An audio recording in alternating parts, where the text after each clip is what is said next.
Hey guys, അപ്പോൾ നമ്മൾ ഇന്നത്തെ വീഡിയോട്ട് എല്ലാവർക്കും സ്വാഗതം ചെയ്തത്. അപ്പോൾ ഇന്നത്തെ വീഡിയോ എന്താ വെച്ചിട്ടുണ്ടെങ്കിൽ നിങ്ങൾ തന്നെ കണ്ടോളി. നമുക്ക് രാവിലെ 9:32 ഔട്ട്ലുക്ക് കയറിയിട്ട് നമുക്കൊരു അടിപൊളി കോഴ്സ് ചെയ്യാനുണ്ട് ഗൈസ്.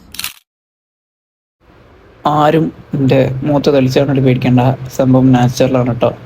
പിന്നെ ഗൈസിൻ്റെ പുതിയ ബാൻഡ് ഉണ്ട് ഗൈസ്, എങ്ങനെയുണ്ട്? സാധനം പോലെയല്ലേ ഗൈസ്? അപ്പോൾ ഞാൻ ബോറടിച്ചപ്പോൾ സജുവിനെ വിളിച്ചിട്ടുണ്ട്, ഇതേ പല്ലൊക്കെ വിട്ടിട്ടുണ്ട് ഗൈസ്. അങ്ങനെ ഗൈസ് നമ്മൾ നേരത്തെ കണ്ട കോഴ്സ് 2 അസൈൻമെന്റ് നമ്മൾ ചെയ്ത് കഴിഞ്ഞിട്ടുണ്ട് ഗൈസ്. നമ്മൾ സബ്മിറ്റ് വെക്കാണ്.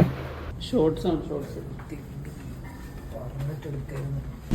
ഗൈസ്. നമ്മളങ്ങോട്ടാ പോകുന്നത് ചായക്കട ചായ കുടിക്കാൻ വേണ്ടി പോകാം ഗൈസ്. രാവിലെ തന്നെ ടുഡേ സൺഡേ ഗൈസ്, എല്ലാവർക്കും അറിയാലോ. മതില ഓരോ വീട്ടുകൾക്കാണ് കാശ്. വേടൻ, നമ്മളെ പുതിയ വേടൻ ഗൈസ്. ഏതായി ആണെങ്കിൽ ഇതാരടിച്ച അപ്പോൾ ഗൈസ് ടാറ്റ. കാശ്